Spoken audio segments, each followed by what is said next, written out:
हाय दोस्तों, welcome to a YouTube channel flats and clause Gurgaon. तो आजकल जब भी मैं अपने फ्रेंड से बात करती हूँ जो कि हैदराबाद या बेंगलोर रहते हैं और वो गुड़गांव शिफ्ट होना चाहते हैं, तो उनका यही कहना है कि यार गुड़गांव में तो प्रॉपर्टी की प्राइसेस ही बहुत बढ़ गए हैं, इन्फ्लेट हो गए हैं, ये बबल बर्स्ट हो जाएगा। इतनी तो सैलरीज़ नहीं बढ़ी हैं जितने की प्रॉपर्टी के प्राइसेस बढ़ गए हैं। तो आने वाले कुछ टाइम में इन्वेस्टर्स ने जिन्होंने बहुत पैसा लगा रखा है उनकी डिस्ट्रेस डील्स आने वाली हैं। 10 करोड़ के फ्लैट 7-8 करोड़ में आने वाले हैं। सो हम लोग तब लेंगे एक बार जब रेट थोड़ा स्टेबलाइज और नॉर्मलाइज हो जाएगा। So this is what a perception is being created on internet to, defame the Gurgaon real estate market. And here we are today to talk about the same. देखिए, इससे होता क्या है ना, जो जेन्युइन बायर हैं उनका नुकसान हो जाता है। कुछ लोग हैं जो लगे हुए हैं गुड़गांव रियल एस्टेट मार्केट को डिफेम करने के लिए, और उनकी बातों में आकर जो एक जेन्युइन होम बायर्स होंगे वो सोचेंगे कि हाँ यार, अभी तो बहुत महंगा है, बबल तो बर्स्ट होगा तो हम बाद में लेंगे, अभी नहीं लेते। और वो बबल बर्स्ट होने की वेट करते रहेंगे, और इतने में आज वो जहाँ अफोर्ड कर सकते हैं कल को वो भी उनकी अफोर्डेबिलिटी से बाहर चले जाएगा। And then they will have to either अपना साइज़, उनको रिक्वायरमेंट जो उनको है अपने घर के साइज़ की वो छोटी करनी पड़ेगी उसी एरिया में लेने के लिए, या फिर उनको और दूर जाना पड़ेगा शहर से। शहर से दूर जाना अगर हम देखें, ऐसा नहीं है कि कोई बहुत एलियन कॉन्सेप्ट है। दुनिया के बड़े बड़े शहरों में जहाँ पर कि ऑफिसेज, इंडस्ट्री सब होती हैं, वो जैसे ही बढ़ते जाते हैं, जैसे उनकी इकोनॉमी बढ़ती जाती, जैसे कंपनीज और आती जाती, इंडस्ट्री और आती है, तो वहाँ पर शहर पूरा भर जाता है। तो you are only left with the option of going a little far away from the city to settle in, so that you are able to work in that city. तो ऐसा, और इसका ऐसा इम्पैक्ट नहीं आता है कि उस सिटी की रियल एस्टेट की प्राइसेस गिर जाते हैं और उसमें डिमांड नहीं आती है। नहीं, ऐसा नहीं होता है। I am sorry to burst that bubble for you, but ऐसा नहीं होता है। अगर आप मैनहट्टन की बात करो, Manhattan is full, its prices are insane. People live in New Jersey, they live in New York, so पूरा आउटस्कर्ट्स में ही लोग रहते हैं, क्वींस में रहते हैं, लॉन्ग आइलैंड में रहते हैं। सो लोग आउटस्कर्ट्स में रहते हैं। Same goes for cities like Melbourne, वहाँ पर भी द प्राइसेस आर इनसेन। लोग आउटस्कर्ट्स में ही रहते हैं because they can not afford to stay in the core heart of that city. So इसमें अगर आप कोर हार्ट में लेना चाहते हैं तो आपको टाइमली इन्वेस्टमेंट करनी पड़ेगी, because as and when the time passes वो प्राइसेस बढ़ते ही जाएंगे, बिकॉज शहर की ग्रोथ तो नहीं रुकने वाली। गुड़गांव की तो अभी स्टोरी बहुत लंबी है, इतनी जल्दी तो गुड़गांव बैठने नहीं वाला। सो अगर आप इंफ्रास्ट्रक्चर वाइज भी देखेंगे तो गुड़गांव में बहुत इंफ्रास्ट्रक्चर डेवलपमेंट हो रही है इस टाइम पे। अगर आप एक इकोनॉमिस्ट से भी बात करेंगे, वो भी आपको समझाएगा कि एक कैपिटलिस्ट इकोनॉमी का मेन फंडामेंटल होता है the government puts in money, जिससे कि वेल्थ जनरेशन होती है, एक इकोनॉमी का साइकिल चलता है। लोग कमाते हैं, फिर लोग स्पेंड करते हैं, उनके एक्सपेंडिचर से और लोग कमाते हैं। सो एक साइकिल क्रिएट होता है जिससे कि इकोनॉमिक ग्रोथ आती है। So if you see in Gurgaon, government is the first investor in Gurgaon. Dwarka expressway, UER2, the metro, everything that you see, ये गवर्नमेंट पुट इन कर रही है money, the government is pushing in money. So the first investor, जो सबसे बड़ा investor है, वो government है। नेक्स्ट कम्स कि गवर्नमेंट ने पैसा लगा दिया है, अब बाकी जो एम्प्लॉयमेंट देने के लिए बिजनेसेस हैं उनको आना है। सो इफ़ यू सी, बहुत सारे कॉरपोरेट्स गुड़गांव में आ रहे हैं। पोस्ट कोविड ऐसा क्या हुआ कि एकदम से प्रॉपर्टी प्राइसेस बूस्ट हुए? Let me tell you, post covid काफ़ी सारी ऐसी कंपनीज जो पहले गुड़गांव में नहीं थी, उन्होंने अपने सैटेलाइट ऑफिसेस गुड़गांव में खोले। DLF डाउनटाउन, आपको पता होगा, इट केम पोस्ट कोविड, वो पहले नहीं था गुड़गांव में। Cyber hub, cyber city, cyber park, ये सब था Worldmark was there, but DLF downtown नहीं था. And DLF के office spaces they get leased out within a second. So जैसे ही DLF डाउनटाउन आया, वो सारी अच्छी कंपनीज के सैटेलाइट ऑफिसेज ने वहाँ पर जगह ली. सो वहाँ पर एक टार आया, वो फुल हो गया. 2 टार आए, वो फुल हो गए. दूसरा टार भी फुल हो गया. अब उसके बाद जो कंपनीज ने एक्सपेक्ट नहीं किया था, जिन्होंने एक्सपेक्ट किया था कि चलो 500 लोग आ जाएंगे गुड़गांव ऑफिस में ज्वाइन करने के लिए, है ना. तो जो लोग बेंगलोर, हैदराबाद, पुणे, चेन्नई, कोलकाता ऐसे ऑफिसेज में भी काम कर रहे थे, ऐसी लोकेशंस पे, वो लोगों ने भी they also wanted to live in Gurgaon. Because देखिए, एक चीज़ को हम डिनाई नहीं कर सकते कि गुड़गांव की प्रॉक्सिमिटी वो पंजाब, हरियाणा, हिमाचल, उत्तराखंड, राजस्थान, यूपी, एमपी सबके पास पड़ता है. It is approachable by road for all these states. So इस वजह से बहुत सारे लोगों का झुकाव है गुड़गांव की तरफ. दे वांट कि यार फैमिली के क्लोज हो जाए, अपनी होम टाउन के क्लोज हो जाए. They want that.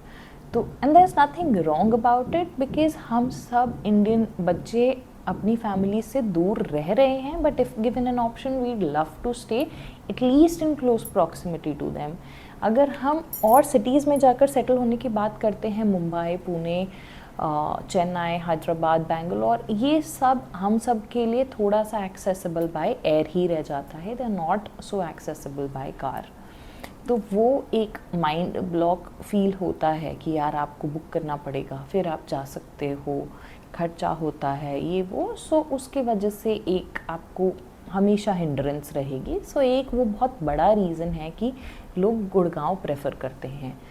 तो जब ये कंपनीज़ ने देखा कि यार हमने तो 500 लोगों की जगह ली थी और यहाँ पर तो 1500 लोगों की रिक्वेस्ट आ रही है और रिलोकेट करने के लिए, सो दे लीज्ड जो अपकमिंग DLF डाउनटाउन में टार्स हैं, उनमें भी उन्होंने सीट्स को उन्होंने बुक करना शुरू करा, लीज़ करना शुरू करा. एंड माइंडेड अभी वो 1500 से 5000 के आसपास जा चुकी है रिक्वायरमेंट.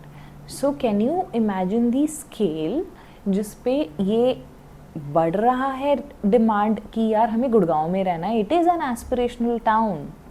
दिल्ली में जगह नहीं बची है. दिल्ली पूरा भर चुका है, ऑलमोस्ट हर साइड से भर चुका है. सो उसके जो भी एक्सटेंशंस आते हैं, उन्हीं सिटीज़ में ही अब फ्यूचर ग्रोथ आने वाली है.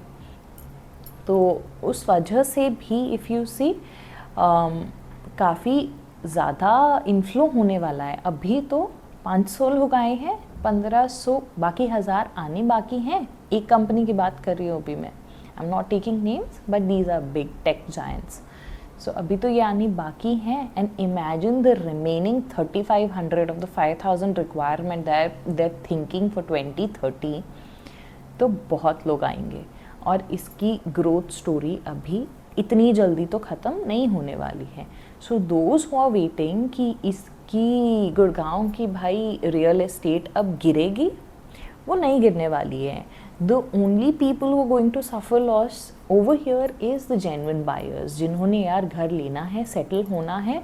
उनको फ्यूचर में एक छोटे घर में सेटल होना पड़ेगा, रिलेटिवली छोटे साइज़ में. अगर आज उनकी पॉकेट में 2500 स्क्वायर फीट का आता है, उनको 2000-1800 के आसपास जाना पड़ेगा. अगर आज उनकी पॉकेट में 2000 आता है तो वो 1500 में शिफ्ट होना पड़ेगा. या फिर if they can not compromise on the size, they might have to compromise on the location. उनको थोड़ा सा साउथ ऑफ गुड़गांव और the outskirts of Gurgaon shift होना पड़ेगा, लाइक पटौदी वाली साइड. तो डेफिनेटली उधर भी एक्सपेंशन हो रही है, रीट्स बढ़ रहे हैं.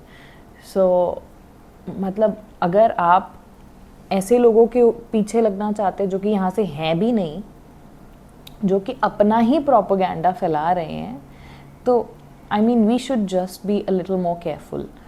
और हाँ, वो सर ये भी कहते हैं आजकल कि गुड़गांव में तो जी इन्वेस्टर्स का पैसा लगा है. अच्छा चलो मान लीजिए कि कुछ हद तक इन्वेस्टर्स का भी लगा है, तो इन्वेस्टर्स क्या बेवकूफ़ होते हैं जो करोड़ों रुपए लगा देते हैं? कुछ होंगे जिन्होंने शॉर्ट टर्म के लिए सोचा होगा, पर जो लगाते हैं ना यार, वो 1 करोड़ तक सोचते भी हैं, उनकी जेब में भी 2-2.5 करोड़ होते हैं. ऐसा नहीं होता कि यार नहीं होते उनकी जेब में, या लोन की कैपेसिटी नहीं होती, होती है। इतना बेवकूफ़ कोई नहीं होता, गिने चुने होते हैं जो कि बह जाते हैं टाइट से और अपनी पॉकेट से ज़्यादा लगा बैठते हैं, बट फिर उनकी डिस्ट्रेस डील्स आती हैं, पर वो बहुत काउंटेड फ्यू होती हैं। ओकेजनली आती हैं, ऐसे ही निकल जाती हैं, और ऐसे ही निकल जाती हैं तो मतलब खरीदने के लिए ग्राहक भी भाई सब मार्केट में बैठा है। तो अगर ग्राहक मार्केट में बैठा है तो इसका मतलब मंदी तो नहीं आई, ना ही मंदी आ रही है। मंदी में तो भाई साहब ग्राहक नहीं मिलते। तो अगर आप ऐसे लोगों के पीछे जा रहे हैं कि बबल बर्स्ट होने वाला है, तो ऐसे लोग पहले भी पास्ट में आए हैं, और उनके ही, अगर आप उनकी मुंबई की रियल एस्टेट के बारे में प्रेडिक्शन देखेंगे तो आई एम श्योर जिन लोगों ने उनके कहने पर नहीं लिए ना तब घर, वो पछता रहे होंगे और उनकी ज़बानी यहाँ पर आ सकती है। बस अगर आप गुड़गांव के बारे में देखेंगे, बहुत सारे यूट्यूबर्स पहले बहुत बोलते थे गुड़गांव के बारे में, नहीं ओवरऑल रियल एस्टेट मार्केट के बारे में। पहले बहुत सारे यूट्यूबर्स आपने देखा होगा, एनालिसिस चार्ट्स ये वो लेकर बैठते थे कि भाई आप रेंट कितना देंगे, इतना देंगे, आप अगर ख़रीद लेंगे इसकी जगह आप म्यूचुअल फ़ंड में लगाइए, ये करिए वो करिए। आज की डेट में आपके म्यूचुअल फ़ंड आपका 3.5 BHK का फ्लैट 2 BHK का कर चुके हैं, इससे बढ़कर नहीं हो सकता। रियल एस्टेट में जो अप्रिसिएशन और इन्फ्लेशन होती है, इसको बैलेंस आउट सिर्फ और सिर्फ रियल एस्टेट इन्वेस्टमेंट कर सकती है। मेरे बहुत सारे इन्वेस्टर्स हैं जो मुझसे जुड़े हुए हैं, बहुत सारे एंड यूज़र्स हैं जो मुझसे जुड़े हुए हैं। मैं उन्हें भी एक ही बात कहती हूँ, and they will be ready to give a testimony for that too, कि जो रियल एस्टेट अगर उन्होंने आज इन्वेस्ट कर दिया तो भाई सस्ते में कर दिया। सीधी सी बात है, ये रियल एस्टेट का उसूल है। जिस दिन आपने प्रॉपर्टी ले ली, सस्ते में ले ली, बाद में तो भाई इसके प्राइसेस बढ़ेंगे। अगर अभी वेव पे चढ़ गए तो चढ़ गए, नहीं तो इट विल बी, वो लेट होता जाएगा। और अगर अभी भी लेट हो चुके हैं, इसको और डीले मत कीजिए।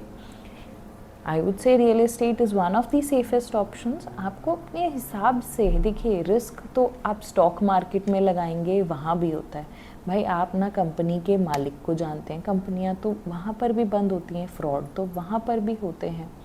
तो ऐसा नहीं है कि वहाँ पर नहीं होते। म्यूचुअल फंड की कंपनियाँ तक बिकती हैं, ऐसा नहीं है नहीं होती। सो मैंने खुद ने म्यूचुअल फंड में सुनकर लॉस खाया है। रिलायंस का म्यूचुअल फंड अगर आप देखेंगे, निपॉन इंडिया को बिका है। आई एम दैट पर्सन जिसने उसमें इन्वेस्ट किया था, और मैंने लॉस खाया है। म्यूचुअल फंड के लॉसेस के बारे में तो कोई नहीं बताता कि भाई लॉस भी होते हैं। Real estate on the other hand, आपके हाथ में एक एसेट तो है। आप अंडर कंस्ट्रक्शन में इन्वेस्ट नहीं करना चाहते, मत कीजिए। अगर आपको नहीं भी करना, आप रेडी टू मूव में किसी में कर लीजिए। आपकी रिक्वायरमेंट जो है, at least I would say those who want to buy a home, you should have a home in the city you're working. That is all I'm saying. At least अगर आपको लगता है कि यार वेरिएबल है, मैं कहीं भी सेटल हो जाऊँगा, एक सिटी पकड़िए जो आपको उनमें से बेटर लगती है, वहाँ पर आप इन्वेस्ट कर दीजिए। आई एम नॉट सेइंग गुड़गांव, कहीं भी एक इन्वेस्टमेंट करके रख दीजिए, सो दैट आपका वो इन्वेस्टमेंट आपको फ्यूचर में कहीं फाइनल जहाँ आप सेटल हो रहे होंगे उस सिटी में आपको घर लेना है, काफ़ी हद तक उसकी रियल एस्टेट की जो इन्फ्लेशन होगी ना, उसको काउंटर करने में हेल्प करेगा। और अगर आप एक सिटी में पता है आपको आपने बसना है और आपके घर वालों का घर कहीं और है, तो ये मत सोचिए कि भाई वहाँ पर मैं रियल एस्टेट ले लूँगा। नहीं, आप कभी भी जिस सिटी में आप काम करते हैं ना, उस सिटी में आपने 25-30 साल काम किया, इट इज़ वेरी डिफ़िकल्ट कि आप वहाँ से रीलोकेट करके कोई और सिटी में जा सकें। तो वो बहुत मुश्किल एक एरिया हो जाता है। अगर आपको करना है, आप जिस सिटी में काम कर रहे हैं और जिस सिटी में आप चाहते हैं, यार मैं 20-25 साल इस सिटी में रहूँगा, वहाँ पर अपना रियल एस्टेट का एसेट, अपना एक घर होना बहुत ज़रूरी है, अपनी एक छत होनी बहुत ज़रूरी है। बेसिक प्रिंसिपल है। I am not asking you to have multiple investments, but ये एक वीडियो का मेरा मेन पर्पस स्पेशली उन लोगों के लिए है जो अपना पहला घर एक बनाना चाहते हैं, 25 से 35-40 साल के लोग जो हैं वो अपना एक घर बनाना चाहते होते हैं। एक घर बनाना सबकी इच्छा होती है कि यार चलो मैंने घर बना लिया, अब मैं एटलीस्ट सिक्योर हूँ। ठीक है, लोन होता है, बट अगर आप ट्रैजेक्टरी देखेंगे अपने पेरेंट्स की भी देख लीजिए, उन्होंने जब घर लिया था वो 2 लाख का रहा होगा 2000 में, ईयर 2000-2001 के आसपास वो 2 लाख 5 लाख का रहा होगा। मुंबई की बात नहीं कर रही हूँ, नॉर्मल सिटीज़ की बात कर रही हूँ। 5 लाख 10 लाख का रहा होगा, आज की डेट में वो मैनीफोल्ड पड़ चुका है।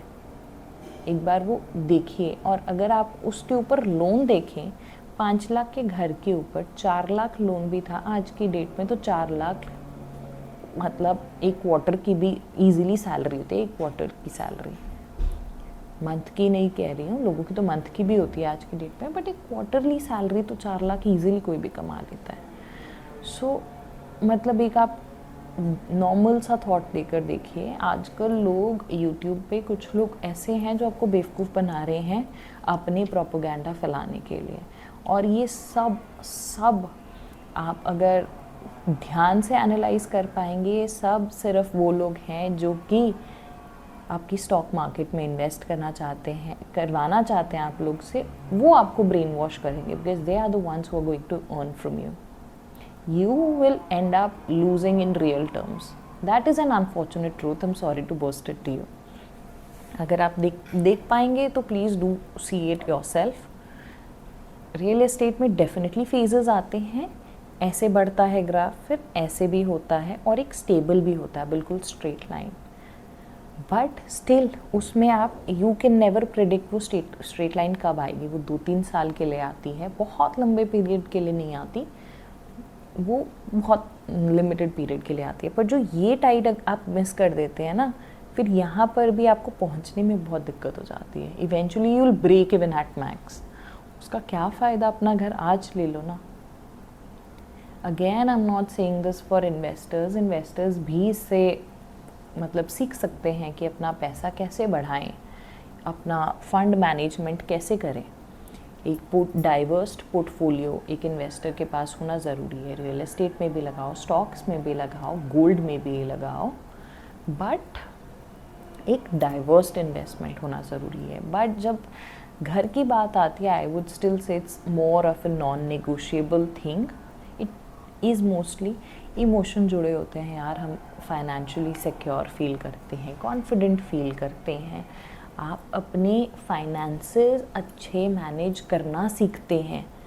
जो 25 से 30 साल का ब्रैकेट होता है ना एज का, ये बच्चे ऐसे होते हैं जिन्होंने की कमाना शुरू किया होता है। खर्चे तो होते नहीं, क्योंकि अपने बच्चे तो भी हुए ही नहीं है, शादी हुई भी है तो दोनों पार्टनर्स कमा रहे हैं, जितना हम लोग को ज़रूरत है उससे ज़्यादा कमाई होती है। So we kind of get into indulgences. अपनी लग्जरीज आजकल हम घर, प्रॉपर्टी, रियल एस्टेट की जगह बैग्स, कपड़े, इनमें बाहर से ऑर्डर करना, पार्टीज़ करना, इसमें आजकल हम ज़्यादा स्पेंड करने लग गए हैं। अगर आप देखें, 5 लाख का बैग लेना मंजूर है, 5 लाख स्टॉक्स में नहीं लगाएंगे, 5 लाख वो एफडी में नहीं लगाएंगे, 5 लाख वो रियल एस्टेट में नहीं लगाएंगे। सो उसकी जगह लोग ये करने लग गए। अगर आप एक सही टाइम पर घर ले लेते हो तो आपके फाइनेंसेस आप बेटर मैनेज करना सीख जाएंगे। Because this I speak from a personal experience, खुद के एक्सपीरियंस से बात कर रही हूँ। आई am not very old, I am myself 30 years, and I know I started my real estate journey very early, and by qualification also I am a chartered accountant, so I understand finances and fund management, I understand portfolio management, but still the first time home buyers, मेरी ये सलाह आपको रहेगी कि please इन लोगों के पीछे मत जाइए। अगर रेट आपके हाथ से निकल गए, आप इनको नहीं पकड़ पाएंगे।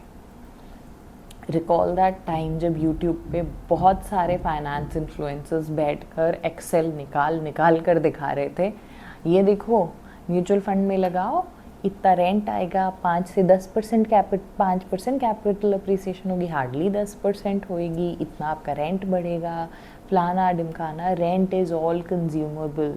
आपका एक बार रेंट महीने का गया, उसका वैल्यू 0, कोई वैल्यू नहीं है उसका।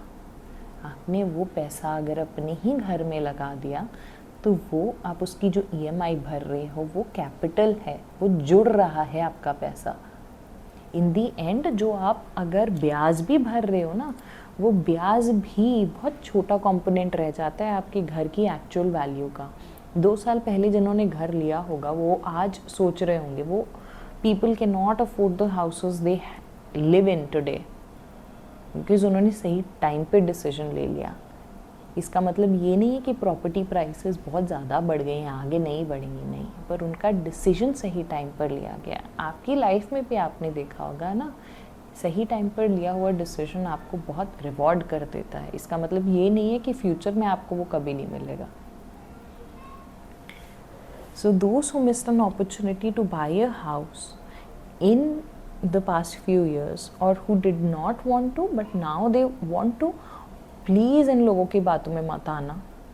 These people are just playing by their agendas. They're being paid by various people. वो अपने हिसाब से उनकी जहाँ इन्वेस्टमेंट्स हैं उनको बूस्ट करना चाहते हैं। They probably have investments in Pune. They probably are being funded by some stock exchange, brokerage companies. I don't want to mention that. उन्हीं के वहाँ आप जाकर देख सकते हैं, वीडियोज़ में कईयों में आप स्पॉन्सर्स देख लेंगे।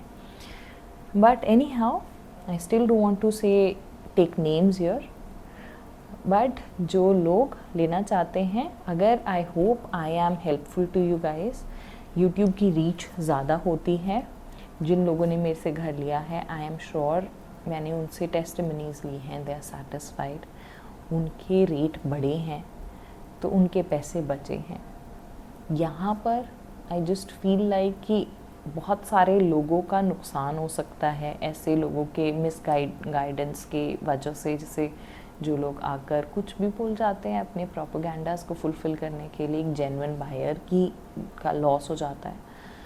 सो मतलब आप अपने हिसाब से आगे आप देख सकते हैं। I just wanted to put out an opinion अपने एक्सपीरियंस से। रियल एस्टेट का experience I have for around 10 years and my father has been in this business for like 15 years now, so I have ample experience from my childhood. तो इसलिए मैं आपको एक guidance दे रही हूँ। I hope this was helpful to you guys. और अगर आपको स्टिल कोई भी तरह की क्वेरी हो, कंसल्टेंसी चाहिए, या फिर आप कुछ इन्वेस्टमेंट करना चाहते हैं, अपना घर लेना चाहते हैं, even a few of the desperate deals do come and go, तो मे बी अगर आप कांटेक्ट करते हैं और अगर कोई डेस्परेट डील होती है, will be happy to share, because वो आपको भी हेल्प करेगी and help the investor is well. तो अगर कुछ भी आपको चाहिए हुआ, कोई भी consultation, so do feel free to reach out to me. मेरा नंबर आपको नीचे डिस्क्रिप्शन में मिल जाएगा। So that's all for today. I hope I was able to help you guys. I was able to guide you guys. अगर आपको अच्छा लगा तो please do like, share and subscribe to the channel. And अगर आपको नहीं भी अच्छा लगा, all your comments are most welcome. बस एक रिक्वेस्ट है, प्लीज़ एक सभ्य लैंग्वेज में, एथिकल लैंग्वेज में हम कमेंट्स छोड़ें। I will be happy to welcome even criticism. And in case you want to get in touch with me again, my number will be shared in the description below. Thank you so much.